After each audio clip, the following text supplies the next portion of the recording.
Assalamualaikum warahmatullahi wabarakatuh. Waalaikumsalam warahmatullahi wabarakatuh.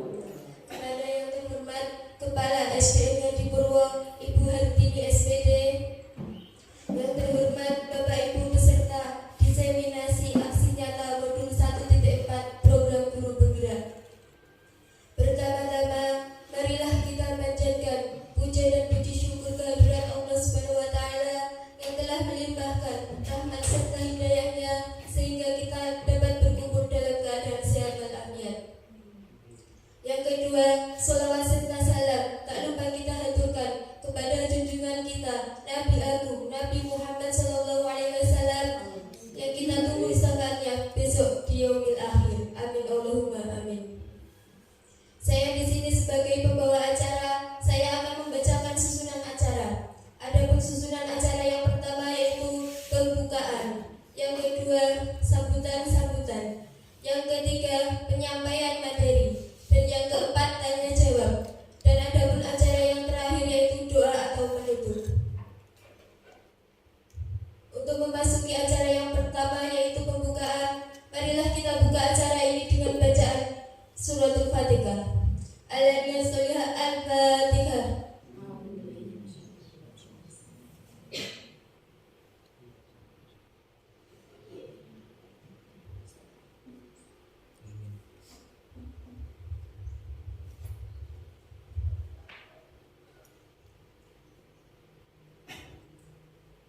Adapun acara yang kedua yaitu sambutan. Sambutan yang pertama yaitu Kepala Sekolah SDN di Purwo. Waktu dan tempat kami persilakan.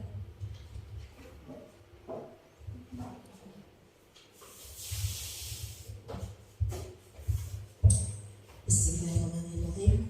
Assalamualaikum warahmatullahi wabarakatuh. A'udzu billahi minasyaitonir rajim. Bismillahirrahmanirrahim. Alhamdulillahirabbil alamin. Wassalatu wassalamu ala asrofil anbiya'i wal mursalin sayyidina wa maulana Muhammadin wa ala alihi washabbihi ajmain. Amma ba'du. Yang saya hormati Bapak Muhammad Mahfur selaku calon guru penggerak dari SD Ngati Purwo, dan yang saya hormati Bapak beserta Ibu guru peserta diseminasi modul 1.4 program guru penggerak pada pagi hari ini. Sebelumnya marilah kita panjatkan puja dan puji syukur kehadirat Allah Subhanahu wa Ta'ala, yang mana pada pagi hari ini kita semuanya masih diberikan kesehatan sehingga bisa melaksanakan tugas pada pagi hari ini dengan keadaan sehat walafiat, tiada halangan suatu apapun. Yang kedua, sholawat serta salam yang senantiasa kita haturkan kepada junjungan kita Nabi besar Muhammad Sallallahu Alaihi Wasallam yang selalu kita tunggu syafaatnya mulai di dunia hingga di akhirat nanti. Semoga kita semuanya menjadi umat kanjeng Nabi Muhammad Sallallahu Alaihi Wasallam. Amin Allahumma amin. Bapak Ibu peserta diseminasi modul 1.4 program guru penggerak yang saya hormati, pada hari ini kita semuanya nanti akan mendengarkan atau mengikuti yaitu salah satu tugas dari guru kami yaitu Bapak Muhammad Mahfur selaku calon guru penggerak, dan kita pada pagi hari ini nanti akan melaksanakan atau akan mendengarkan atau mengikuti salah satu tugas yang akan dilaksanakan oleh salah satu calon guru penggerak di SD Ngati Purwo. Kami selaku yang dituakan di SD Ngati Purwo sangat bangga dan mengucapkan terima kasih karena ada salah satu guru kami yang mengikuti calon guru penggerak. Kami harapkan di sini nanti dengan adanya guru penggerak di SD SD kami nanti besok kalau sudah selesai, kami mengharapkan di dalam melaksanakan tugas-tugas selaku calon guru penggerak, nanti kami harapkan bisa berkolaborasi dengan kami semuanya, dengan kami Bapak Ibu guru di SDN Ngati Purwo, sehingga semuanya nanti akan berjalan dengan lancar. Dan selanjutnya pada endingnya nanti, dengan adanya guru penggerak di SD kami, juga kami mengharapkan nanti bisa mengibaskan ya, memberikan hasil-hasil daripada yang telah dicapai selama mengikuti calon penggerak selama 6 bulan nanti, bisa diberikan atau bisa ditularkan ya kepada guru-guru kami di SDN Ngati Purwo, sehingga kami dari guru SDN Ngati Purwo nanti bisa melaksanakan tugas dengan sebaik-baiknya, yaitu dengan adanya Merdeka Belajar ya, nanti bisa biar kami semuanya beserta Bapak Ibu guru nanti bisa memahami dengan sebaik-baiknya. Untuk itu sekali lagi kami mengucapkan terima kasih atas pelaksanaan acara pada pagi hari ini. Mudah-mudahan bisa berjalan dengan lancar, dan pada akhirnya nanti mudah-mudahan SDN Ngati Purwo nanti ada kemajuan yang lebih baik lagi. Demikian yang kami bisa haturkan, dan mudah-mudahan acara pada pagi hari ini nanti berjalan dengan lancar. Dan dari kami, apabila ada tutur kata kami yang kurang berkenan di hari Bapak Ibu semuanya, kami mohon maaf. Wabillahi taufik wal hidayah. Wassalamualaikum warahmatullahi wabarakatuh.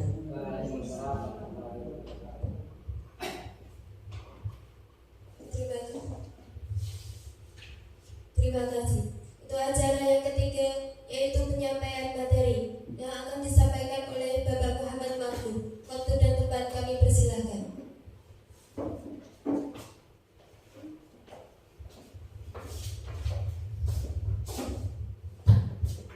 Terima kasih atas waktunya. Assalamualaikum warahmatullahi wabarakatuh. Yang kami hormati Ibu Kepala Sekolah SDN Ngati Purwo ini, yang kami hormati pula Bapak Ibu guru peserta diseminasi modul 1 budaya positif. Sebelumnya kami selaku calon guru penggerak angkatan 5 mengucapkan terima kasih yang sebanyak-banyaknya atas dukungan dari Bapak Ibu semua yang telah menjadi peserta diseminasi kami. Kami dari guru penggerak ini melaksanakan diseminasi ini karena kami mendapatkan tugas-tugas dari program guru penggerak untuk menyampaikan semua apa yang kami dapatkan selama kami mengikuti guru penggerak untuk diseminasikan pada rekan-rekan guru, kepala sekolah, dan semua komunitas sekolah, baik itu yang ada di sekolah SD Ngati Purwo maupun komunitas praktisi yang ada di sekolah lain. Untuk selanjutnya, materi kali ini yang akan kita pelajari bersama-sama adalah tentang budaya positif. Sebelumnya perkenalkan saya di sini sebagai penyaji. Sebenarnya bukan ingin menggurui ya, karena kami di sini sama-sama belajar. Mudah-mudahan nanti kita bersama-sama juga mendapatkan manfaat apa yang telah kita pelajari bersama-sama. Untuk materi kali ini yaitu tentang budaya positif. Budaya positif itu merupakan perwujudan dari nilai-nilai atau keyakinan universal yang diterapkan di sekolah. Nah, mungkin kalau melihat judulnya budaya positif, mungkin secara gampangnya saja, budaya itu kan kebiasaan positif itu mungkin dapat diartikan dengan baik, berarti kebiasaan baik. Kalau dalam budaya positif di sekolah berarti itu adalah kebiasaan-kebiasaan baik yang akan kita lakukan, kita tanamkan kepada peserta anak didik kita semuanya. Ya, jadi memang dari program guru penggerak ini mulai dari awal yang telah saya lalui itu memang bertujuan untuk semuanya itu untuk berpihak pada murid dan untuk mewujudkan profil pelajar Pancasila.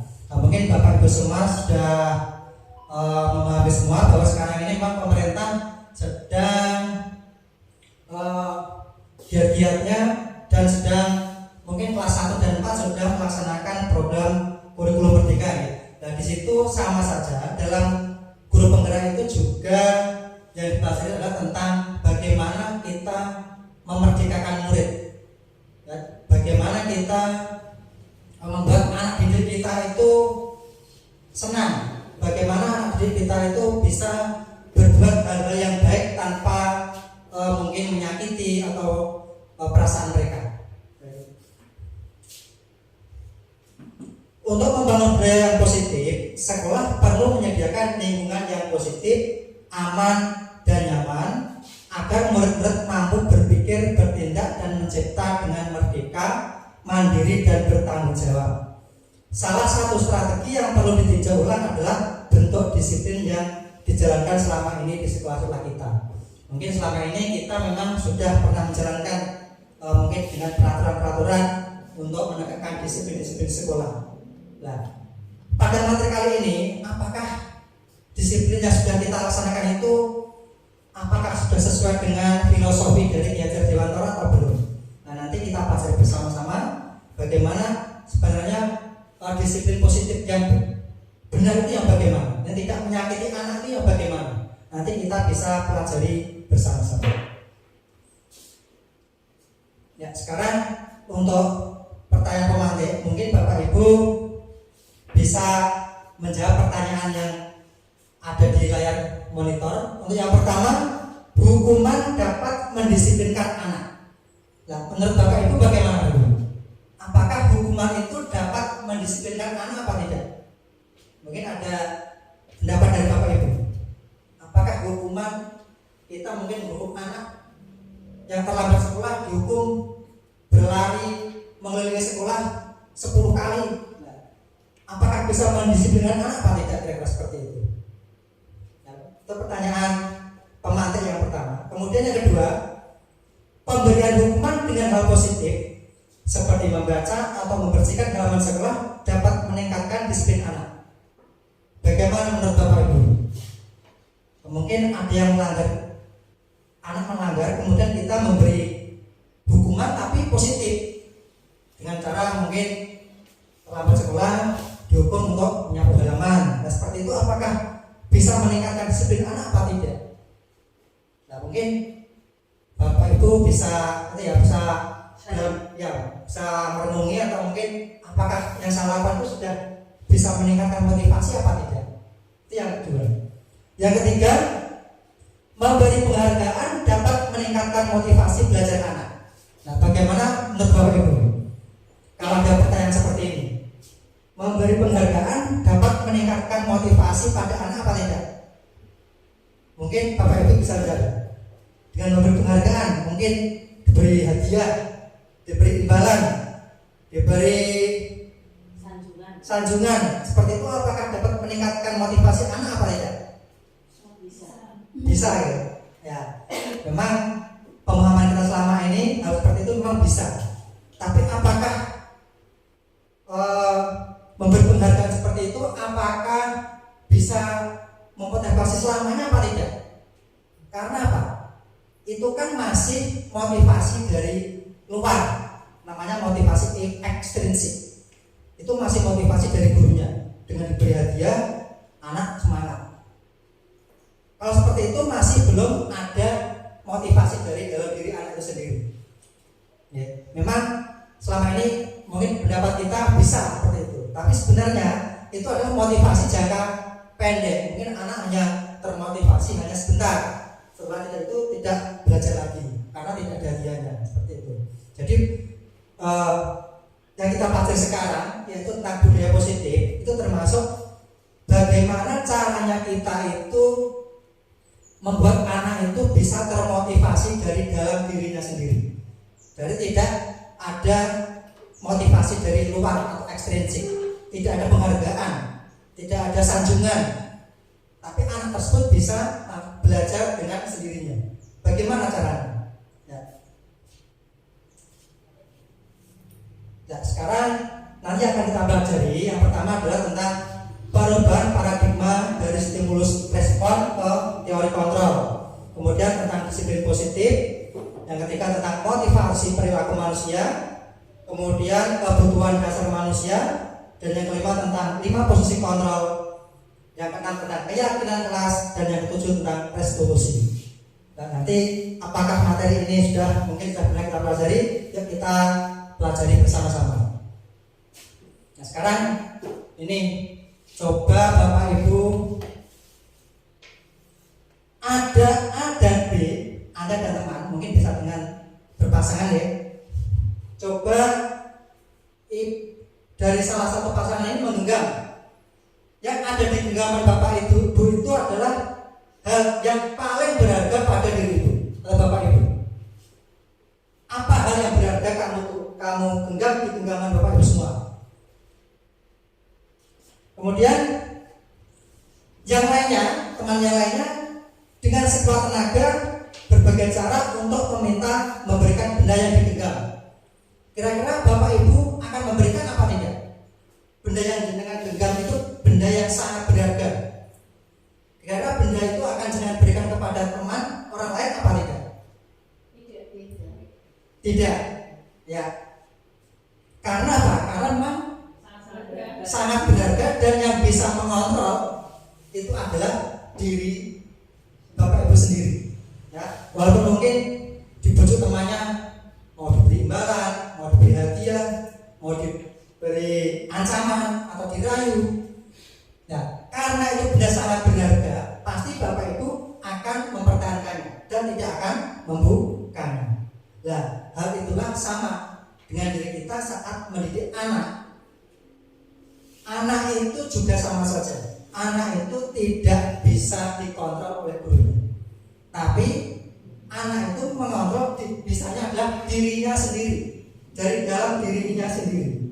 Kita sebagai guru tidak akan bisa mengontrol anak tersebut. Sama saja seperti tadi Bapak Ibu menggenggam barang yang berharga. Bapak Ibu tidak akan membukanya kepada orang lain. Itu sama saja kita mengontrol anak itu juga tidak bisa. Nah, sebaiknya bagaimana? Ya, kita pelajari ke materi berikutnya. Nah, ini perubahan paradigma teori kontrol. Ilusi guru mengontrol murid. Nah, ini hanya ilusi sebenarnya Bapak Ibu. Guru dapat mengontrol murid itu hanya ilusi. Mungkin selama ini mungkin dapat kita bisa murid itu kan murid saya sebagai guru pasti dia akan mungkin marah dengan saya. Tapi itu hanya ilusi sebenarnya. Kemudian ilusi bahwa kritik dan membuat orang merasa bersalah dapat menguatkan karakter. Nah, mungkin pada saat ada anak yang melanggar aturan atau kesepakatan dengan Bapak Ibu guru, kita mengkritiknya atau membuat dia bersalah dengan pelanggaran yang dilakukan. Nah, itu hanya ilusi. Sebenarnya itu tidak menguatkan karakter. Ya. Kemudian ilusi bahwa semua penguatan positif, efektif dan bermanfaat. Itu juga hanya ilusi. Karena apa? Karena itu hanya motivasi ekstrinsik, motivasi dari luar, bukan dari anak itu sendiri. Nah, yang keempat yaitu ilusi bahwa orang dewasa memiliki hak untuk memaksa. Nah, selama ini kan kita alah cacilek, mesti kalau aku sendiri kalah mesti manut. Seperti itu ya, selama ini mungkin saya juga seperti itu mungkin. Nah, karena dengan belajar dalam guru penggerak ini saya juga baru memahami ternyata memang ilusi bahwa orang dewasa memiliki hak untuk memaksa itu hanya ilusi. Dipaksa memang kelihatannya memang mengikuti kemauan kita, tapi kan itu hanya tadi karena ada paksaan, motivasi dari luar, bukan datang dari dirinya sendiri. Itu. Nah, Nah, ini juga ada siapa sesungguhnya yang memiliki kontrol. Yang stimulus respon itu kita mencoba mengubah orang agar berpandangan sama dengan kita. Nah, biasanya anak didik kita itu kan kita beri pandangan supaya sama dengan apa yang kita inginkan. Padahal sebenarnya kalau teori kontrolnya itu seperti ini. Ini ya. Kita berusaha memahami pandangan orang lain tentang dunia. Jadi kita tidak mencoba mengubahnya, tapi kita memahami oh ternyata anak itu memang berbeda-beda. Kita harus memahaminya. Kemudian yang kedua, perilaku buruk dilihat sebagai suatu kesalahan. Nah ini kadang ada anak didik kita yang melakukan perilaku yang kurang baik dianggap kesalahan. Padahal sebenarnya dari kontrolnya seperti ini. Semua perilaku memiliki tujuan. Jadi anak didik kita melakukan kesalahan itu biasanya ada tujuannya. Kenapa dia melakukan kesalahan? Kita sebagai guru harus tahu kenapa penyebabnya apa kalau dia melakukan kesalahan. Kemudian orang lain bisa mengontrol saya, itu sebenarnya. Yang benar adalah hanya Anda yang bisa mengontrol diri Anda. Ini sudah Bapak Ibu yang pertama tadi menggenggam barang berharga itu tidak akan bisa dikontrol oleh orang lain, tapi barang berharga itu dikontrol oleh Bapak Ibu sendiri. Kemudian pemaksaan ada pada saat rujukan gagal. Teori kontrolnya kolaborasi dan konsensus menciptakan pilihan-pilihan baru. Kemudian selama ini kita kan model berpikir menang kalah. Kalau dia memilih salah dianggap kalah, yang baik dianggap menang. Nah, dalam teori kontrol nanti kita bahas itu, kita menganggapnya sebagai model berpikir menang-menang. Jadi kalau ada anak didik kita yang bersalah, kita menganggapnya tidak langsung selalu menyalahkan, tapi kita membuat bagaimana supaya anak didik itu termotivasi dari dalamnya dengan teori kontrol menang-menang. Nah, sekarang selanjutnya kita pelajari disiplin positif. Kebanyakan orang akan menghubungkan kata disiplin dengan tata tertib, teratur dan kepatuhan pada peraturan. Ya biasanya kan, wah anak itu disiplin, berarti anak itu tertib, patuh terhadap peraturan yang ada di sekolah. Seperti itu. Kata disiplin juga sering dihubungkan dengan hukuman, padahal itu sungguh berbeda. Contohnya kalau ada anak-anak yang terlambat sekolah, mungkin dihukum menyapu halaman, menyapu kelas. Nah biasanya kan seperti itu, dihubungkan dengan hukuman, padahal itu sungguh berbeda. Karena belajar tentang disiplin tidak harus dengan memberi hukuman, justru itu adalah salah satu alternatif terakhir dan bahkan tidak digunakan sama sekali. Nah, jadi hukuman itu kalau bisa tidak digunakan sama sekali. Nah itu bagaimana caranya? Nanti kita pelajari bersama-sama ke materi berikutnya. Nah ini makna kata disiplin, yaitu sesuatu yang dilakukan seseorang pada orang lain untuk mendapatkan kepatuhan. Biasanya kan seperti itu, anak-anak disiplin supaya patuh. Kemudian kalau menurut Ki Hajar Dewantara seperti ini, di mana ada kemerdekaan, disitulah harus ada disiplin yang kuat. Sungguh pun disiplin itu bersifat self-disiplin, yaitu kita sendiri yang mewajibkan kita dengan segala-galanya, tetapi itu sama saja. Sebab jika kita tidak mencakap melakukan self-disiplin, wajiblah penguasa lain mendisiplinkan kita. Dan peraturan demikian itulah harus ada dalam suasana yang merdeka. Intinya seperti ini. Biasanya kan kalau ingin orang tidak melanggar aturan, itu harus tetap diterapkan disiplin.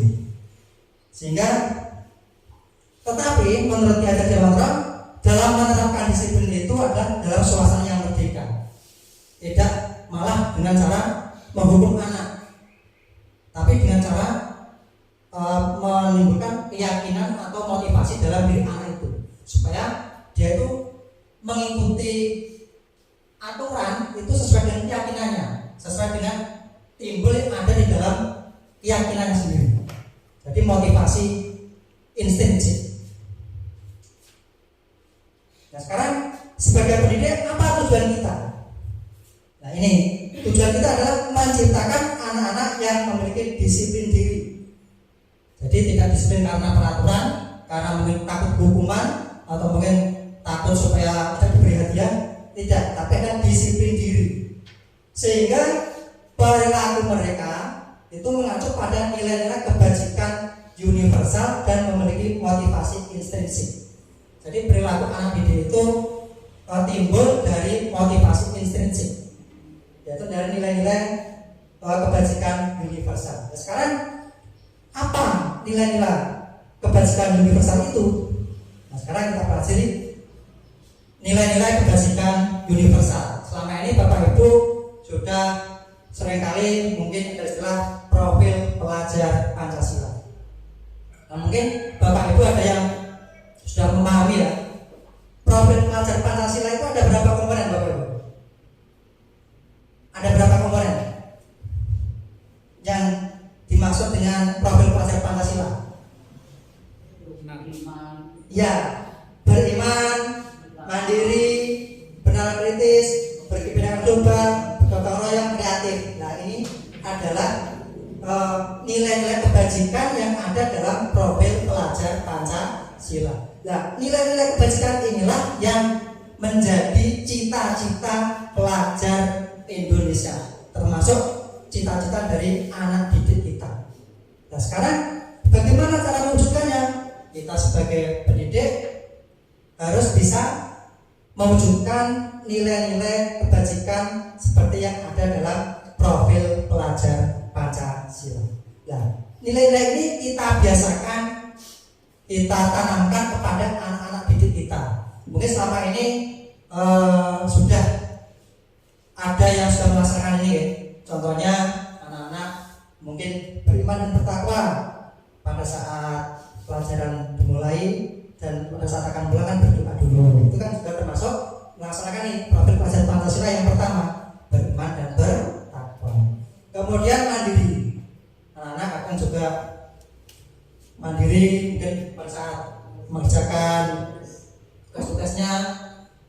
Kemudian bernalar kritis pada saat tugas kelompok, dia berpikir dengan teman-temannya, berdiskusi, bergotong royong. Mungkin pada saat piket kelas, ya Jumat bersih, itu kan juga termasuk budaya positif. Kemudian kreatif, mungkin pada saat pelajaran anak-anak dipancing untuk kreatif. Contohnya mungkin dengan ada praktek-praktek di kelas ya, mungkin contohnya bisa membuat patung dengan tanah liat, mungkin dengan plastisin, itu juga termasuk kreatif. Nah, sekarang kita pelajari motivasi perilaku manusia. Manusia melakukan sesuatu itu ada motivasinya, pasti ada motivasinya. Termasuk saya sendiri melakukan sesuatu pasti ada motivasinya. Iya. Motivasi yang pertama adalah untuk menghindari ketidaknyamanan atau hukuman. Nah, biasanya ada juga anak didik kita melakukan sesuatu, saya mau berangkat sekolah supaya tidak terlambat biar tidak dihukum. Nah, seperti itu kan bukan dari diri mereka sendiri ya, belum motivasi intrinsik, tapi itu adalah motivasi karena takut dihukum. Ini berarti untuk menghindari hukuman.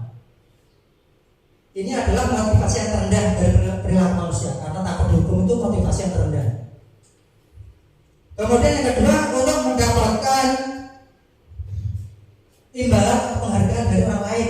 Nah, kadang aku tak belajar yang sungguh-sungguh nanti biar mendapat ranking 1.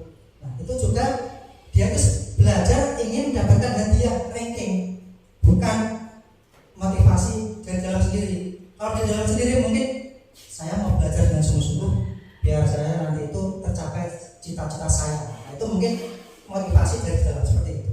Tapi kalau ingin mendapatkan ranking, ingin mendapatkan imbalan, itu masih motivasi ekstrinsik dari luar.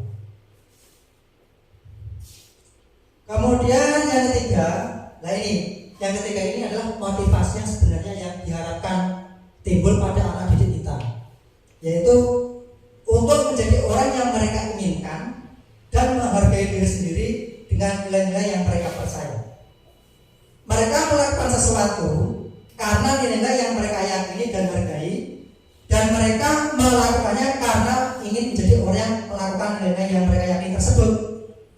Ini adalah motivasi yang akan membuat seseorang memiliki disiplin positif. Karena motivasi perilaku bersifat internal bukan eksternal. Nah ini, karena kita itu ingin menghargai dirinya sendiri, berarti timbul dari dalam dirinya mereka sendiri. Itulah namanya ini disiplin positif yang bersifat internal, timbul dari dalam diri anak didik kita sendiri, bukan dari golongan bapak ibu gurunya atau orang lain. Inilah disiplin positif seperti ini. Nah sekarang tujuan dari disiplin positif itu apa? Yaitu menanamkan motivasi yang ketiga tadi, untuk menjadi orang yang mereka inginkan dan menghargai dirinya sendiri. Ini, jadi kita sebagai guru, dan inilah yang kita harapkan nanti. Kita bisa menanamkan disiplin positif kepada anak didik kita, sehingga anak didik kita itu bisa meyakini dirinya sendiri dan menghargai dirinya sendiri dengan nilai-nilai yang mereka percaya. Tidak ada karena takut hukuman, tidak, tapi karena kesadaran mereka sendiri, dari diri mereka sendiri. Inilah yang kita harapkan nantinya. Nah ini hukuman dan penghargaan. Sekarang kita bahas bersama-sama ya, kita belajar bersama-sama, karena saya juga sama-sama belajar, juga baru kali ini memahami materi seperti ini. Hukuman bersifat tidak terencana atau tiba-tiba. Ini namanya hukuman.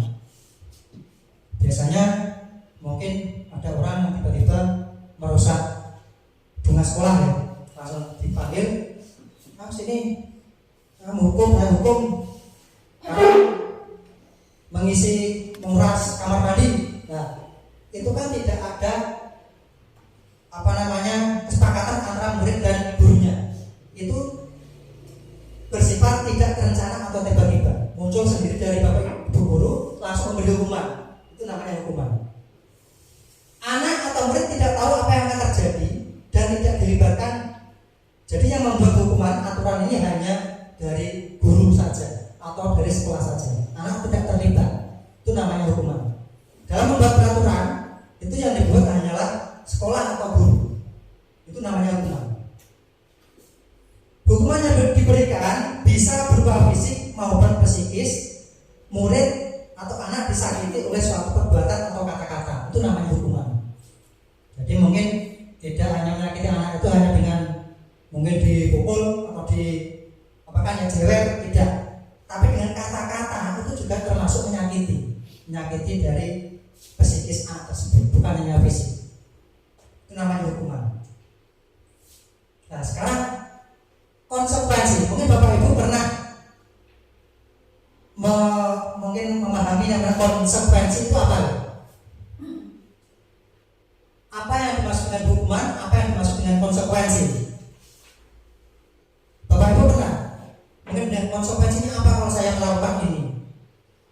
Konsekuensinya apa kalau saya datang terlambat? Konsekuensinya apa kalau saya tidak mengerjakan tugas? Ya. Hukumannya apa kalau saya datang terlambat? Itu beda-beda, ya beda. Ada bedanya antara hukuman dan konsekuensi, itu ternyata ada perbedaan. Yang pertama tadi, kalau hukuman tadi itu tiba-tiba, murid tidak dilibatkan, yang membuat hanya aturan itu hanya sekolah atau gurunya. Tapi kalau konsekuensi ini sudah terencana, sudah disepakati, jadi murid tahu kalau datang lambat nanti menyapu kelas. Murid tahu, aku mau kalau nanti saya terlambat akan menyapu halaman kelas pertama. Itu murid sudah tahu karena sudah ada kesepakatan antara murid dan gurunya atau sekolah. Itu namanya konsekuensi. Tapi kalau tiba-tiba tadi ada yang melanggar, langsung kamu berlari keliling sekolah 10 kali, nah itu kan tidak ada kesepakatan. Itu namanya hukuman. Jadi beda antara konsekuensi dan hukuman, itu berbeda. Konsekuensi diberikan terukur, biasanya setelah 3 kali tugasnya tidak terselesaikan. Ya, biasanya kan anak kalau melanggar sampai 3 kali, itu nanti kalian seperti ini. Berarti ada kesepakatan antara peserta didik dan sekolah atau gurunya. Itu namanya konsekuensi. Tapi kalau hukuman tidak. penjelasannya ini. Hukuman itu sesuatu yang menyakitkan. Nah, anak didik kita itu kalau kita mungkin ada yang melanggar terlambat sekolah, langsung keliling lapangan, keliling sekolah 7 kali, itu kan menyakitkan. Itu namanya hukuman. Kalau konsekuensi karena sudah kesepakatan antara peserta didik dengan gurunya ke sekolah, itu pahamnya seperti ini, sesuatu harus terjadi. Tahu peserta didik, nanti kalau saya datang terlambat, saya akan membersihkan kelas. Itu ada kesepakatan, sudah tahu, anak didik kita sudah tahu. Itu namanya konsekuensi. Anak membenci kedisiplinan, kalau hukuman kan benci. Mungkin selama ini kita tak hukum biar kapok. Nah, padahal anak itu sebenarnya malah membenci kita. Dengan hukuman anak membenci kita dengan disiplin itu. Nah, konsekuensi, kalau dengan konsekuensi anak akan menghargai disiplin. Ya, akan menghargai disiplin yang karena sudah tahu kalau saya melanggar saya harus seperti ini. Saya berarti menghargai disiplin. Kemudian hukuman itu bersifat paksaan. Kalau konsekuensi itu tanggapan. Hukuman mendorong anak menyakiti diri sendiri. Kalau konsekuensi mendorong anak akan mudah menyesuaikan diri. Hukuman konsep diri yang buruk. Kalau konsekuensi konsep diri yang baik. Nah, intinya antara hukuman dan konsekuensi itu, kalau konsekuensi sudah kedisiplin positif, tapi masih ada motivasi eksternal dari orang luar, bukan dari dalam diri anak itu sendiri. Konsekuensi, walaupun dia melanggar, tapi dia tahu, oh nanti kalau saya melanggar saya harus begini, dia tahu, itu namanya konsekuensi. Tapi kalau hukuman tidak, karena itu tiba-tiba dan menyakiti anak tersebut, itu namanya hukuman. Nah, biasanya ini untuk lebih memahami antara hukuman atau konsekuensi, coba Bapak Ibu perhatikan ini ya. Kali pertama ini, kira-kira konsekuensi apa hukuman Bapak Ibu? Mencatat 100 kali di dalam buku kalimat, saya tidak akan terlambat lagi karena terlambat sekolah. Hukuman apa konsekuensi? Hukuman. Ya karena apa? Tiba-tiba kan tidak ada aturan seperti ini di sekolah. Mencatat 100 kali dalam buku kalimat, tidak ada aturan seperti itu. Berarti dihukum dia namanya. Kemudian yang kedua, lari mengelilingi lapangan basket 2 kali karena terlambat hadir di sekolah. Kalau seperti ini apakah hukuman atau konsekuensi? Yang nomor 2 ini, mengelilingi lapangan karena tidak hadir di sekolah. Lapangan basket. Ya, apa Bapak Ibu? Hukuman apa konsekuensi? Ini? Terus yang ini ya Bapak ini, lari mengelilingi lapangan basket 2 kali ini juga sama-sama mengelilingi lapangan 2 kali. Konsekuensi. Mana yang konsekuensi, mana yang hukuman ini? Yang atas atau yang bawah Bapak Ibu? Yang bawah konsekuensi 10 menit. Ya, perhatikan ini ya, coba mungkin yang atas ini lari mengelilingi lapangan basket 2 kali karena terlambat sekolah. Ini kan tidak ada hubungannya dengan pelajaran pada saat dia lakukan itu. Tapi kalau yang bawah ini kan pelajarannya PJOK, mengelilingi lapangan basket. Nah, berarti ini konsekuensi. Biasanya kan kadang ada kesepakatan antara guru olahraga dengan anak didiknya. Nanti kalau terlambat mengelilingi lapangan basket ya, nah, itu ada kesepakatan.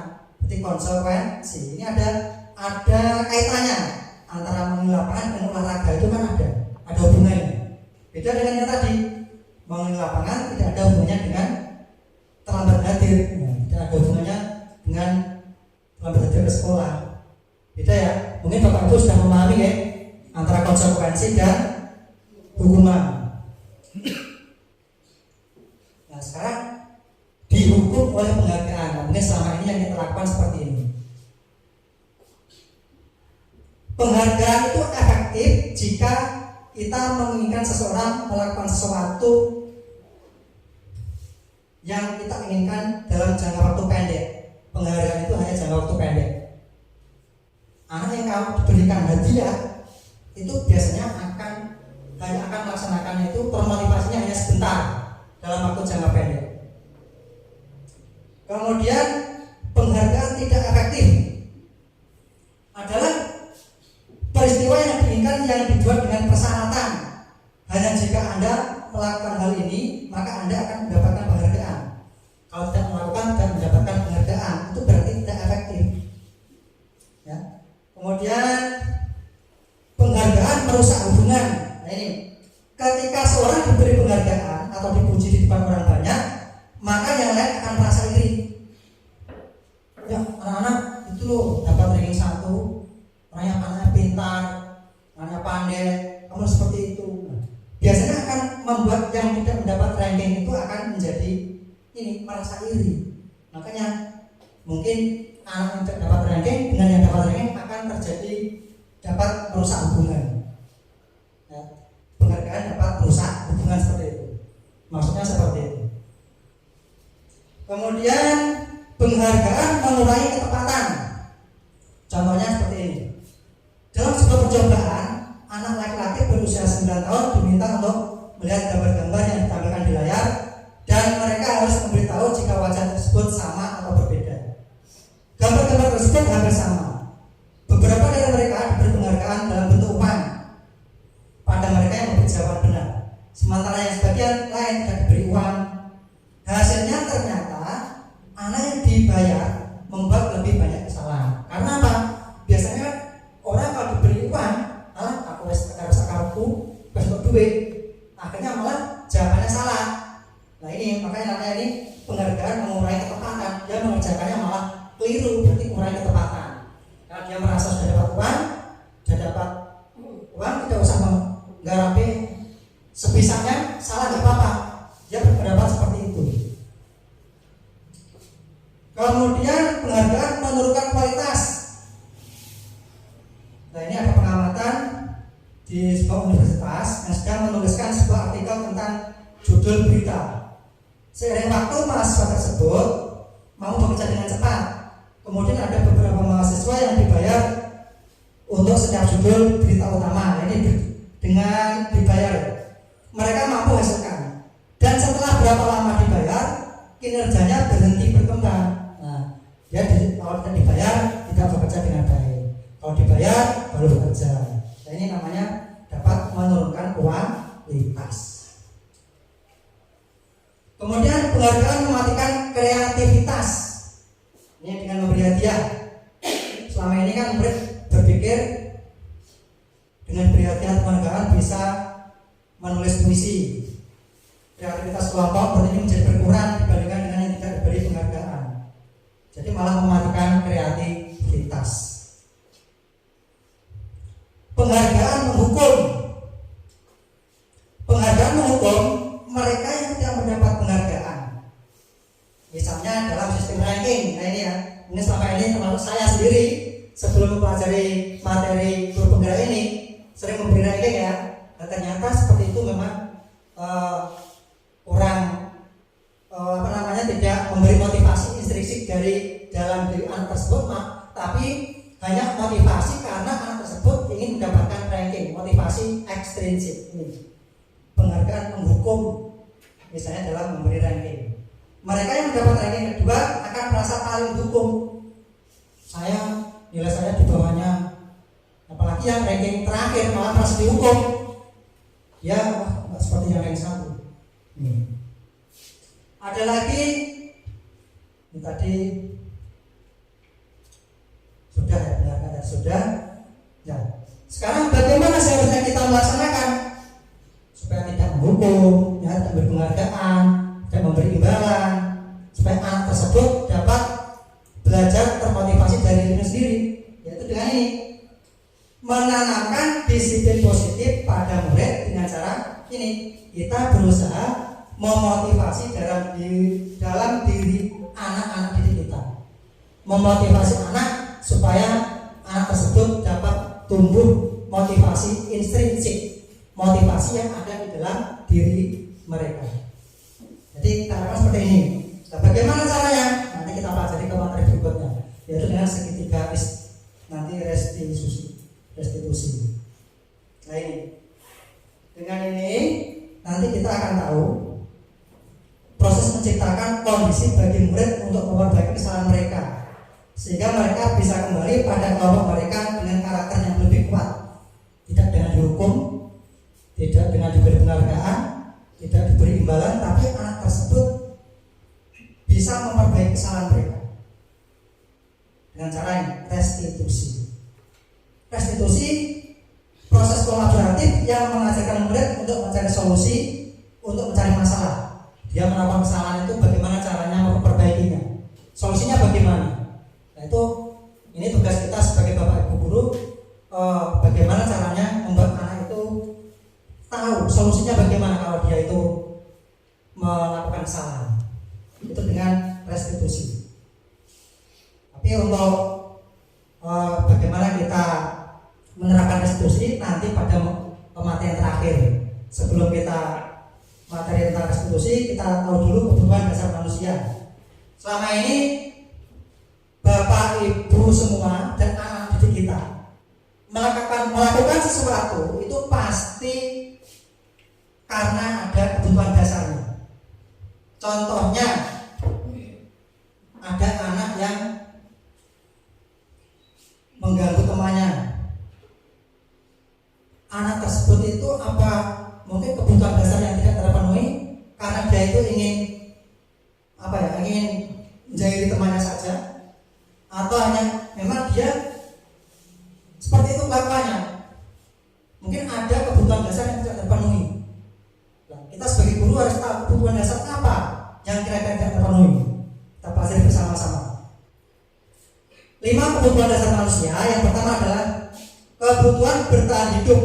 Jadi manusia itu yang pertama kebutuhan dasarnya adalah bertahan hidup, yaitu kebutuhan yang bersifat fisiologis untuk bertahan hidup. Contohnya dalam hal kesehatan, rumah, dan makanan. Jadi kita untuk anak-anak makan itu pasti inginnya apa? Ingin bertahan hidup. Mempunyai rumah juga ingin supaya bertahan hidup. Makan, kesehatan juga ingin bertahan hidup. Ini adalah kebutuhan dasar manusia yang pertama. Yang kedua adalah kebutuhan kasih sayang dan rasa terima. Kebutuhan ini untuk disayangi dan diterima meliputi kebutuhan akan hubungan dan koneksi sosial. Anak-anak yang memiliki kebutuhan dasar kasih sayang dan rasa yang diterima tinggi biasanya ingin disukai dan diterima oleh lingkungannya. Mereka akan akrab dengan orang tuanya, atau mungkin anak-anak kita akrab dengan gurunya, atau mungkin dengan teman sebayanya, atau mungkin dengan teman kelompoknya. Nah, itu karena dia ingin apa? Kebutuhan dasarnya ingin rasa kasih sayang, ingin diterima oleh kelompoknya, ingin disayangi oleh gurunya, boleh disayangi oleh mungkin orang tuanya. Itu kebutuhan dasar yang kedua. Yang ketiga yaitu kebutuhan dasar penguasaan. Nah, kebutuhan pengakuan atas kemampuan. Biasanya ada anak yang ini berhubungan dengan kekuatan untuk mencapai sesuatu, ingin menjadi kompeten, ingin menjadi terampil, ingin diakui, ingin prestasi. Nah, berarti anak itu ingin ini kebutuhan pengakuan. Ya, saya ingin juara 1, saya ingin berprestasi. Nah, berarti ini dia ingin diakui, ingin diakui, butuh pengakuan dari orang. Itu kebutuhan yang ketiga. Yang keempat adalah kebutuhan dasar akan kebebasan. Kebutuhan untuk bebas adalah kebutuhan akan mandiri, otonomi, memiliki pilihan, dan mampu mengendalikan arah hidup seseorang. Anak-anak yang suka bergerak, suka mencoba-coba, senang mencoba hal baru dan menarik. Contohnya ini, ada anak yang diberi bekal oleh ibunya, dibawa ke sekolah, tapi karena dia mungkin ingin kebebasan, dia masih tetap meminta atau bahkan mencuri makanan temannya, padahal dia sendiri sudah membawa makan dari rumah. Nah, seperti itu adalah karena apa? Dia ingin bebas, padahal dia sudah punya bekal, tapi masih mengambil makanan dari temannya.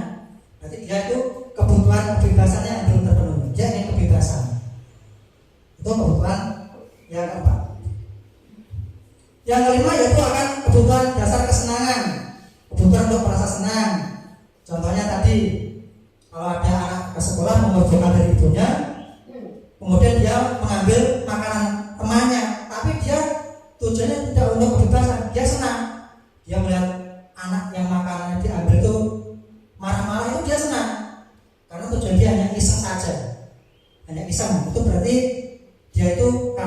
kebutuhannya ingin kesenangan.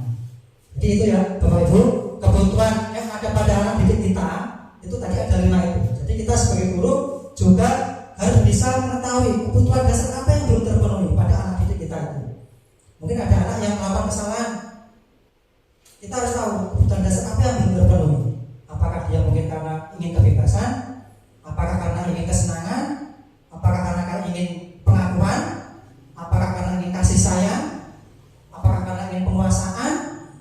Kita sebagai pendidik, sebagai guru harus mengetahui kebutuhan dasar dari anak-anak didik kita. Itu seperti itu. Ini ada videonya tapi nanti kalau Anda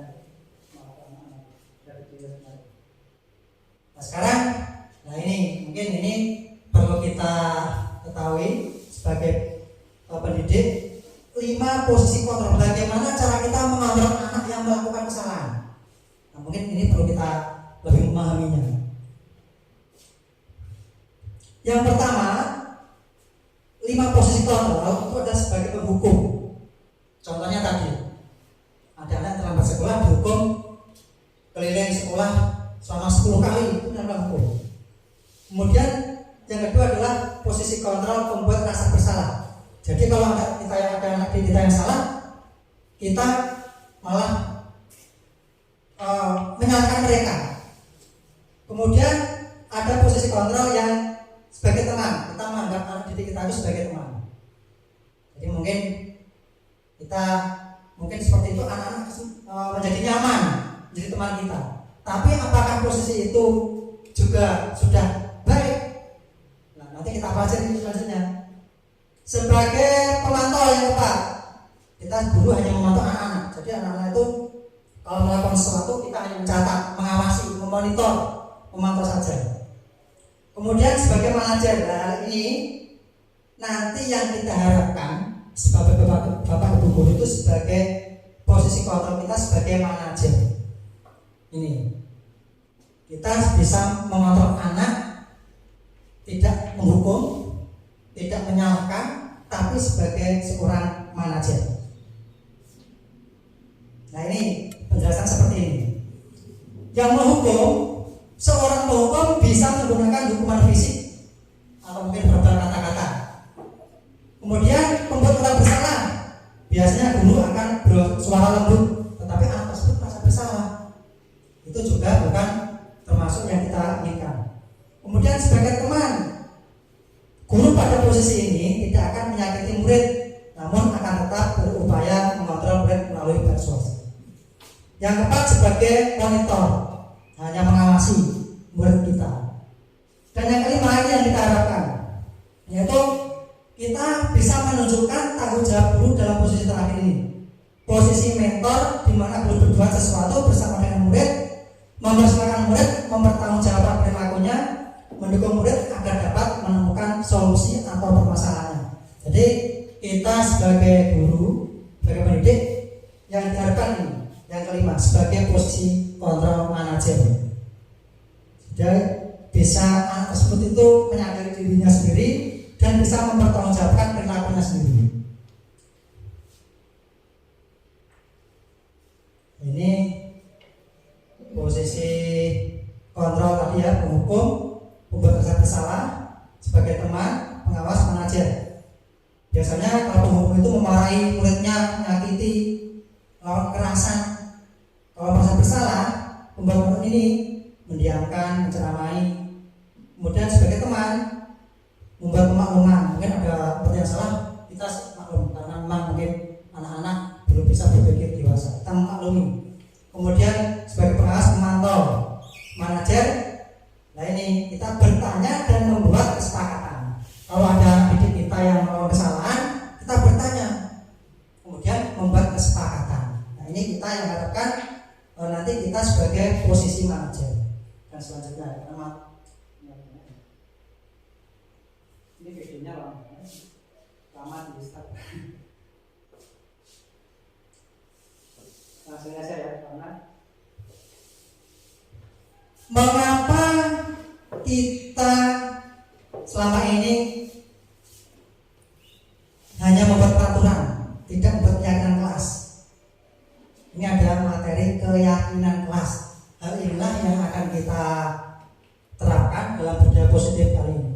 Kita harus membiasakan keyakinan kelas pada anak didik kita supaya menjadikan anak didik kita itu menjadi disiplin positif, supaya dapat memasukkan budaya positif di sekolah. Ini dengan keyakinan kelas. Selama ini Bapak Ibu guru, mengapa kok tidak peraturan saja? Mengapa harus keyakinan kelas? Ya tadi karena berbeda ya. Kalau peraturan itu kan nanti akibatnya anak-anak dihukum. Kalau keyakinan ini timbul dari motivasi intrinsik dari diri mereka sendiri, sehingga anak itu tidak merasa dihukum karena dia ini meyakini nilai-nilai apa yang mereka lakukan, yang mereka yakini. Contohnya ini, mungkin Bapak Ibu kalau ada kalimat seperti ini, mengapa kita memiliki peraturan harus menggunakan helm bisa mengendarai kendaraan roda 2? Kira-kira keyakinan Bapak Ibu apa ini? Kenapa kok menggunakan helm saat memakai motor? Apa? Keyakinan Bapak Ibu apa? Apa Bapak Ibu? Biar tidak luka. Ya, mungkin apa lagi? Biar tidak ditangkap polisi. Ya, apalagi mungkin menggunakan helm. Nah, kalau seperti itu kan berarti apa? Dia masih takut dengan hukuman. Nah, seharusnya tidak seperti itu. Seharusnya dengan keyakinan tadi, mengapa saya harus menggunakan helm? Ya, demi keselamatan saya sendiri. Saya harus menggunakan helm untuk melindungi diri saya sendiri biar aman. Nah, itu keyakinannya seperti itu. Kemudian mengapa kita memiliki peraturan harus menggunakan masker? Nah, kadang kan apa? Anak-anak terutama anak kita yang menggunakan masker supaya takut tidak dimarahi oleh bapak ibu gurunya. Kan awal-awal pandemi seperti itu, menggunakan masker takutnya dimarahi oleh bapak ibu guru. Padahal sebenarnya apa? Kita harus bisa meyakinkan mereka. Keyakinan anak itu apa? Menggunakan masker tujuannya apa? Untuk kesehatan. Nah, jadi saya sebenarnya bagaimana? Saya harus menggunakan masker. Jadi tidak supaya dimarahi oleh bapak ibu guru. Itu keyakinan seperti itu. Jadi untuk mendukung motivasi intrinsik, kembali ke nilai-nilai keyakinan yang lebih menggerakkan seseorang dibandingkan mengikuti serangkaian peraturan-peraturan. Itu adalah keyakinan kelas. Keyakinan akan lebih memotivasi seseorang dari dalam atau memotivasi secara intrinsik. Tidak ada paksaan, tidak ada ketidaknyamanan, tidak ada hukuman keyakinan itu. Tapi akan memotivasi seseorang dari dalam, memotivasi anak dari dalam. Itu keyakinan.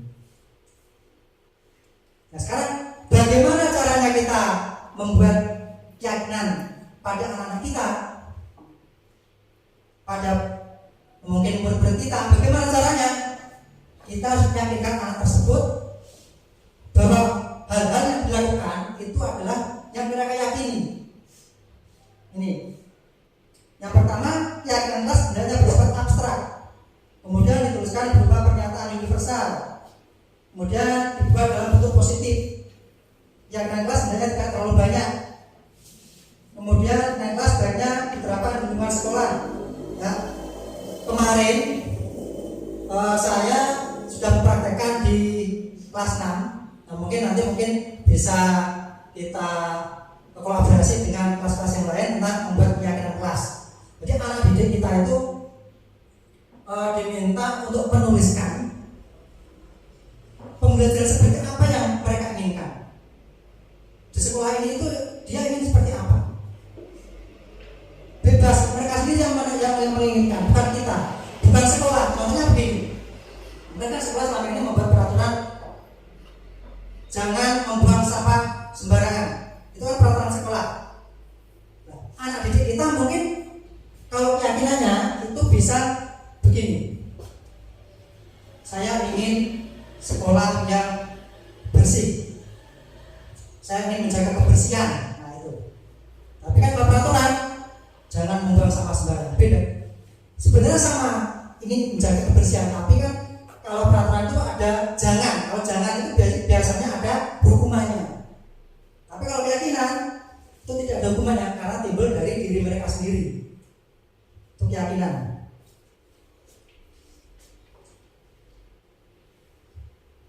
contoh keyakinan kelas yang nanti bisa kita terapkan bersama-sama. Kalau peraturan selama ini seperti ini, selalu kembali buku ke tempatnya. Biasanya kan seperti itu. Kembalikan buku ke tempatnya, itu peraturannya. Tapi kalau keyakinan tidak seperti itu, tanggung jawab. Anak-anak kalau sudah tanggung jawab, tidak usah ada aturan seperti ini, dia pasti akan mengembalikan buku ke tempatnya. Itu keyakinannya tanggung jawab. Dia punya tanggung jawab. Kemudian ada peraturan dilarang mengganggu orang lain. Ada aturan seperti itu. Dan kalau dilarang, ini biasanya nanti ada hukumannya. Tapi kalau keyakinan kelas, keyakinan itu beda.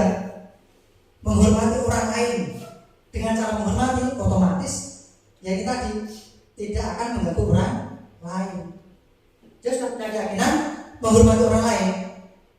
Secara tidak langsung dia juga tidak akan mengganggu orang lain, walaupun tidak ada aturannya seperti itu. Dilarang menggunakan narkoba, apa seperti itu. Orang tidak menggunakan narkoba karena apa? Karena takut dihukum, karena takut melanggar aturan, karena aturannya dilarang. Tetapi kalau orang tersebut sudah mempunyai keyakinan, saya menggunakan narkoba itu akan kesehatan saya akan terganggu. Nah, ini namanya keyakinan. Ya, kesehatannya dijaga, tidak menggunakan narkoba. Itu namanya keyakinan. Nah, ini tampilkan ini kemarin saya bersama siswa saya di kelas membuat keyakinan kelas. Ini yang pertama itu anak-anak kami persilakan untuk membuat keyakinan kelas masing-masing. Inginnya seperti apa yang diinginkan di kelas ini? Yang ada seperti ini ada kebetulan saya tampil di sini ini, ya. Ini hasil dari kemarin. Ternyata anak-anak tersebut itu ada yang menulis saya ingin menjaga kebersihan. Ini. Kemudian ada lagi datang tepat waktu. Ada yang menulis selalu menjaga kekompakan. Ada yang menulis saya ingin menghargai teman. Nah, itu keyakinan yang ada pada diri mereka. Dan keyakinan kelas ini yang membuat mereka sendiri, tidak peraturan dari sekolah, tidak guru yang membuat, tidak sekolah yang membuat. Tapi ini yang menulis itu adalah ini tadi anak-anak sendiri. Dengan seperti ini adalah motivasi intrinsik. Ini adalah dari dalam diri mereka sendiri. Jadi dia membuat keyakinan seperti ini. Contohnya si A membuat keyakinan datang tepat waktu. Karena dia dalam dirinya sendiri sudah mempunyai keyakinan ingin sekolah datang tepat waktu, walaupun tidak ada peraturan harus datang tepat waktu, dia tetap akan datang sekolah tepat waktu. Karena itu keyakinannya. Tidak peraturan dari sekolah, tapi itu adalah keyakinan dari diri mereka sendiri. Nah, yang kita harapkan itu seperti ini. Budaya positif itu seperti ini. Kita sebagai guru membuat keyakinan anak-anak dalam berperilaku itu sesuai dengan keyakinannya sendiri, tidak dengan karena takut peraturan, karena takut dihukum oleh bapak ibu guru kalau melanggar peraturan, tidak. Tapi dia membuat keyakinan kelas. Nah, ini bisa kita terapkan pada diri nanti di sekolah kita. Kemarin sudah saya coba di kelas yang kelas saya, mungkin nanti bisa kita bersama-sama berkolaborasi untuk membuat keyakinan kelas di kelas-kelas yang lain. Nah, seperti ini. Dengan nanti akan anak itu melatih motivasi intrinsiknya. Jadi dia tidak akan melanggar. Karena dia sendiri yang membuat. Saya belajar di sekolah itu seperti ini. Saya sendiri yang membuat. Yang mereka inginkan seperti itu. Walaupun tidak ada aturannya, dia tidak merasa terpaksa. Dia tidak merasa dihukum karena memang yang membuat diri mereka sendiri. Itu dengan keyakinan kelas seperti ini. Videonya sebenarnya ada panjang sekali. Nanti kalau saya tampilkan nanti terlalu lama ya. Nah, untuk membuat keyakinan kelas dan budaya positif itu ada caranya, yaitu dengan segitiga restitusi. Ini kalau ada anak didik kita yang mungkin melakukan kesalahan, kita bukan langsung menghukum, bukan langsung menyalahkan, tetapi memberi solusi bagaimana anak tersebut bisa memperbaiki kesalahannya. itu dengan segitiga restitusi. Ini yang ini juga saya sudah baru belajar sama-sama, baru saya pelajari di dalam saya mengikuti pendidikan guru penggerak ini. Nah, diharapkan nanti kita kalau ada anak didik kita yang mau kesalahan, kita juga melakukan ini, tidak langsung menyalahkan murid.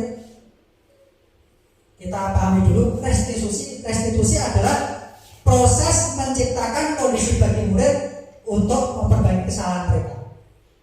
Jadi murid itu tidak langsung dihukum, tapi dia prosesnya memperbaiki kesalahan mereka, sehingga mereka bisa kembali pada kelompok mereka dengan karakter yang lebih kuat.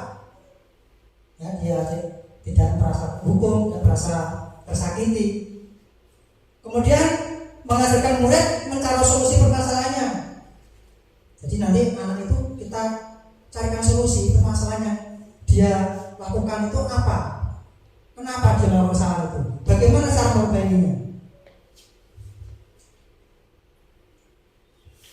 Manfaatnya ini, kalau kita sudah melaksanakan segitiga restitusi pada anak didik kita yang melakukan kesalahan, manfaatnya adalah membantu murid menjadi lebih memiliki tujuan, disiplin positif, dan memulihkan dirinya setelah berbuat salah. Jadi dia walaupun berbuat salah tidak merasa dikucilkan namanya, tidak merasa disalahkan, tapi dia ini bisa memulihkan dirinya walaupun dia telah berbuat salah. Mesti orang yang menghargai nilai-nilai kebajikan yang mereka percayai. Ini adalah tujuan dan manfaat dari restitusi. Ciri-ciri restitusi yang membedakan dengan program disiplin lainnya, mungkin selama ini kita melaksanakan disiplin sudah baik, mungkin dengan membuat peraturan sekolah tidak boleh datang terlambat, peraturan seperti itu. Tapi kalau nanti dibuat keyakinan kelas, kata tidak itu jangan sampai ditulis, diganti saja dengan hadir tepat waktu. Nah, bisa. Mungkin ada yang ini ya, langkah restitusi yang membedakan dengan disiplin yang lainnya adalah restitusi bukan untuk menebus kesalahan, melainkan untuk belajar dari kesalahan. Jadi anak-anak kalau ada yang melakukan kesalahan, dia itu bukan untuk menebus kesalahannya, tetapi dia untuk apa? Untuk memperbaiki kesalahan tadi. Kemudian restitusi memperbaiki hubungan. Jadi kalau dia melakukan kesalahan, kita jangan sampai malah merusak hubungan antara bapak ibu guru dengan anak didik kita, malah hubungannya karena dia dihukum, dia tersakiti, mungkin dia malah menjadi pendendam. Jangan. Tapi ini restitusi memperbaiki hubungan. Restitusi adalah tawaran, bukan paksaan. Jadi kita memberi solusi kepada anak didik kita yang melakukan kesalahan. Yang melakukan kesalahan bukan memaksa, tapi memberi tawaran solusinya bagaimana. Kemudian restitusi mencari kebutuhan dasar yang mendasari tindakan. Ini kalau ada anak didik kita yang melakukan kesalahan, kita cari tahu dulu kira-kira kebutuhan dasar apa yang belum terpenuhi dari anak didik kita. Contohnya tadi ada anak yang mengambil makanan temannya, padahal dia sudah bawa bekal dari rumah. Kebutuhan dasar apa yang belum terpenuhi? Ternyata dia ingin kebebasan, bukan ingin memilikinya, bukan, karena dia sudah bawa bekal. Dia ingin kebebasan. Ada yang lagi kesenangan, dia ingin menjahit temannya. Dia itu senang kalau melihat temannya marah-marah. Dia itu hanya iseng, berarti dia kebutuhan dasar kesenangannya yang belum terpenuhi. Jadi kalau ada anak kita harus tahu dulu kebutuhan dasar apa yang belum kita penuhi. Nah, ini ada segitiga restitusi Bapak Ibu. Ini ada segitiga restitusi, ini gambarnya ya. Ini yang pertama adalah menstabilkan identitas. Nanti kalau ada anak yang melakukan kesalahan, yang pertama adalah kita harus menstabilkan identitas. Kebutuhan dasar apa yang belum terpenuhi? Ini yang pertama, ini kita cari dulu anak tersebut kebutuhan dasar apa yang belum terpenuhi. Kemudian yang kedua, langkah kedua yaitu memvalidasi tindakan yang salah kita harus memahami kebutuhan dasar yang mendasari tindakan anak berbuat kesalahan. Apa kebutuhannya? Dasarnya. Kenapa kok dia melakukan kesalahan? Divalidkan, memvalidasi tindakan yang salah. Kemudian yang langkah yang ketiga yaitu menanyakan keyakinan. Nah, anak didik kita kan sudah kita sepakat membuat keyakinan kelas. Nah, dia melakukan kesalahan itu kira-kira sudah keyakinan kelas apa yang dilanggar? Dia mungkin sudah membuat keyakinan kelas datang tepat waktu, sudah ditulis sendiri keyakinan kelasnya. Tapi kok suatu hari dia mungkin datanya terlambat. Nah, kita bisa menanyakan ini, menanyakan keyakinannya. Ditanya, nih penting menanyakan ke anak tentang kehidupan ke depan yang dia inginkan. Mereka sudah menemukan gambaran masa depannya, guru dapat membantu mereka untuk tetap fokus pada gambarannya. Jadi contohnya tadi, anak yang datang terlambat sekolah, kemudian padahal dia sudah membuat keyakinan kelas, datang tepat waktu. Ditanyakan keyakinannya, kira-kira keyakinan apa yang sudah anak belum sepakat, belum melakukan. Jangan tahu, saya kemarin sudah membuat keyakinan kelas saya tidak dapat datang tepat waktu. Ya ternyata dia langgar. Nah itu nanti dia akan tahu sendiri, oh ternyata saya itu sudah melanggar keyakinan kelas yang saya buat sendiri. Saya harus bagaimana? Sehingga dia akan memperbaiki kesalahannya. Tidak ada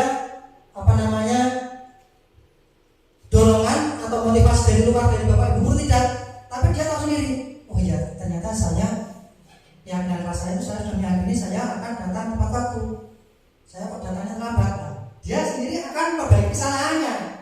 Dia akan tahu bagaimana saya berubah seperti itu. Itu namanya ini segitiga restitusi. Jadi nanti kita kalau ada anak didik kita yang melakukan kesalahan, kita ini bisa melakukan tahapan segitiga restitusi. Dengan yang pertama tadi menstabilkan identitas, yang kedua memvalidasi tindakan yang salah dan menyatakan keyakinan. Ini juga kemarin sudah saya praktekkan anak didik saya. Kemarin ada yang anak terlambat, terlambat. Ada anak yang dia kan membuat keyakinan kelas, ingin tadi beribadah, ingin sholat zuhur berjamaah. Nah, ternyata dia lupa membawa mukena. Nah, saya tidak menyalahkan mereka, tapi tadi saya membuat tahapan segitiga restitusi. Saya tanya dulu dengan menstabilkan identitas, kemudian memvalidasi tindakan yang salah, kemudian menanyakan keyakinan. Dia padahal sudah membuat keyakinan kalau sekolah itu akan sholat zuhur berjamaah. Ternyata dia melanggar sendiri. Tapi dia melanggarnya itu tidak merasa disalahkan oleh gurunya, karena yang membuat keyakinan kelas adalah dirinya sendiri. Nah, sehingga dia itu akan memperbaiki kesalahannya sendiri. Berarti datang dari dalam diri mereka sendiri. Dia tidak merasa tersakiti, walaupun dia salah tidak tersakiti, karena dia tahu keyakinan kelas yang dia belum terpenuhi, belum dilakukan itu. Jadi kita harapkan nanti memang dengan keyakinan kelas ini kita akan tercipta kebiasaan positif yang ada di sekolah. Akan tercipta budaya positif dan akhirnya nanti seperti yang sudah kita tadi itu akan tercipta profil pelajar Pancasila, yaitu anak yang tadi beriman dan bertakwa, berakhlak mulia, anak yang mandiri, anak yang kreatif, kemudian anak yang bernalar kritis, anak yang berkebinekaan global, menghargai temannya itu kan termasuk berkebinekaan global. Kemudian ada lagi yang kelas datang tepat waktu. Itu kalau profil pelajar Pancasila itu termasuk yang mandiri. Dia kan mandiri. Kemudian ada lagi ya kan kelasnya itu ada yang kemarin ini berdoa sebelum dan sudah belajar, berarti termasuk yang beriman dan bertakwa kepada Tuhan Yang Maha Esa. Ya. Kalau keyakinan kelas ini nanti sudah terbiasa pada sekolah kita, pada anak didik kita, sehingga akan tercipta budaya-budaya positif. Jadi itu tadi yang kita pelajari bersama pada materi kali ini, yaitu tentang budaya positif. Dengan cara tadi, dengan mengetahui kebutuhan dasar anak kita bagaimana, kemudian kalau ada kesalahan itu bagaimana tidak menghukumnya, tapi sebagai manajer, kemudian kalau dia melakukan kesalahan, kita meyakinkan kembali mereka, keyakinan kelas apa yang tidak kamu penuhi, ya, dengan menggunakan segitiga restitusi, sehingga anak akan terbiasa dengan kebiasaan-kebiasaan yang positif, sehingga akan tercipta budaya positif dan mewujudkan profil pelajar Pancasila seperti yang kita harapkan, ya Bapak Ibu ya. Nah ini contohnya kemarin, ini kesepakatannya kan kemarin anak-anak membuat kesepakatan bersalaman dengan Bapak Ibu guru. Nah ini pada waktu pulang atau mungkin pada waktu berangkat bersalaman. Kemudian keyakinan kelasnya ingin menjaga kebersihan. Nah ini juga di sekolah anak-anak sedang membersihkan kelas. Kemudian ada yang kelasnya adalah menjaga kekompakan.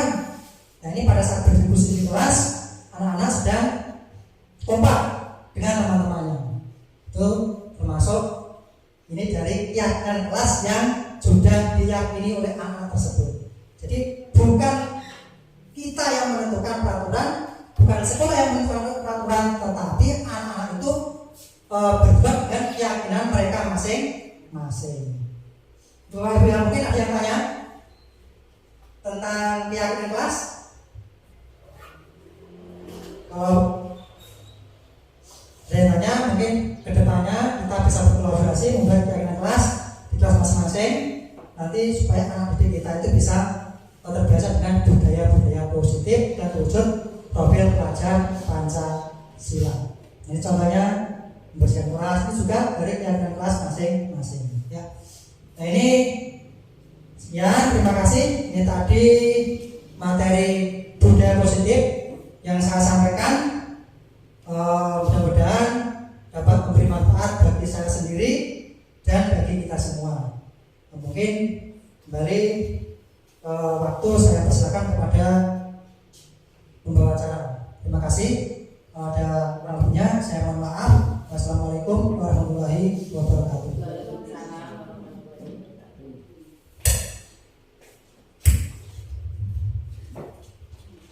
Terima kasih. Untuk acara selanjutnya yaitu sesi tanya jawab. Dipersilakan kepada Bapak Ibu guru yang mengajukan pertanyaan. Waktu dan tempat dipersilakan. Terima kasih.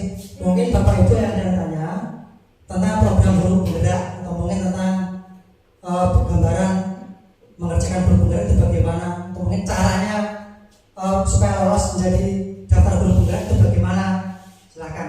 Atau mungkin ingin tentang materi tadi ya boleh, tentang materi yang tadi monggo, tentang silakan, tentang guru penggerak silakan, nggak apa-apa. Atau mungkin cara membuat keyakinan kelas, atau mungkin cara mendisiplinkan anak, cara membuat budaya positif, monggo silakan. Sekedar informasi ya.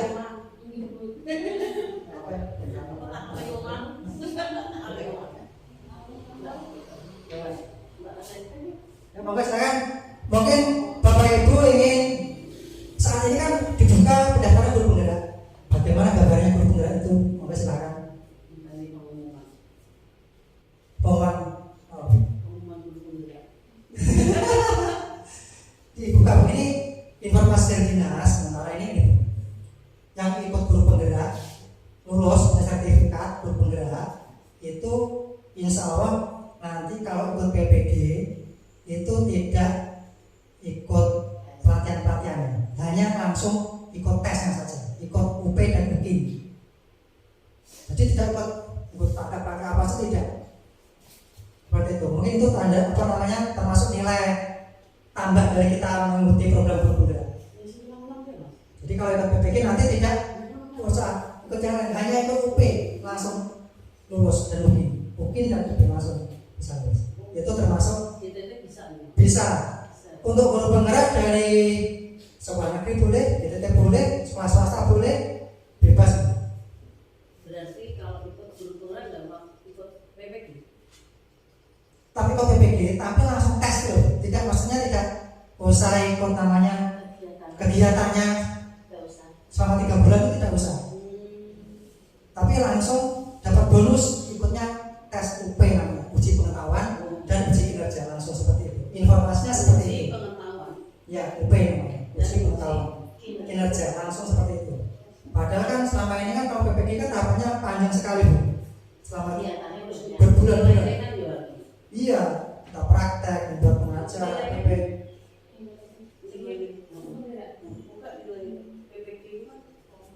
Iya, memang kita kalau guru penggerak itu dapat bonus, intinya kita langsung ikut UP dan UPIM seperti itu. Jadi mungkin bisa memotivasi Bapak Ibu untuk daftar guru penggerak karena saat ini dibuka pendaftaran guru penggerak angkatan 8, 9 dan 10. Berapa bulan? Kalau kami angkatan 5 ini 6 bulan. Tapi yang kemarin angkatan sebelum saya itu kan angkatan 4 itu 9 bulan. Dan lagi. Kalau sekarang pelaksanaannya tahun depan Bu, ini baru pendaftaran saja. Nah itu mungkin belum tahu, tapi ya mungkin saja yang seperti yang angkatan 5 mungkin 6 bulan itu. Yang jelas ada segi manfaatnya untuk guru penggerak itu. Terus, contohnya tadi saja materi tadi saya kan sebenarnya belum tahu. Ternyata hukuman itu nggak boleh, penghargaan itu seperti ini. Ternyata yang kita harapkan itu memotivasi anak dari dalam diri mereka sendiri dengan deklarasi diskusi dengan keyakinan kelas seperti itu. Itu sudah baru saya tahu dari ikut guru penggerak ini. Jadi materi itu diberi dari sana. Iya. Zoom itu. Lewat LMS dari CPKB. Oh. Ya. Setiap hari kita membuka CPKB itu nanti sudah ada materi-materinya, kirim tugasnya di situ semuanya. Zoom-nya Google Meet ya, Google Meet juga dari situ. Bisa. Seperti itu. Ini ada yang lain Bu? Ada gambar yang lain? Ya, kalau tidak ada, ya mungkin karena ini sudah siang, mungkin waktu saya kembalikan ke pembawa acara. Acara yang selanjutnya yaitu acara penutup. Demikianlah rangkaian acara demi acara telah terselesaikan. Marilah kita tutup acara kali ini dengan bacaan hamdalah bersama-sama. Saya selaku pembawa acara, apabila ada tutur kata yang kurang berkenan di hati Bapak atau Ibu, saya mohon maaf yang sebesar-besarnya. Wassalamualaikum warahmatullahi wabarakatuh. Waalaikumsalam warahmatullahi wabarakatuh. Terima kasih.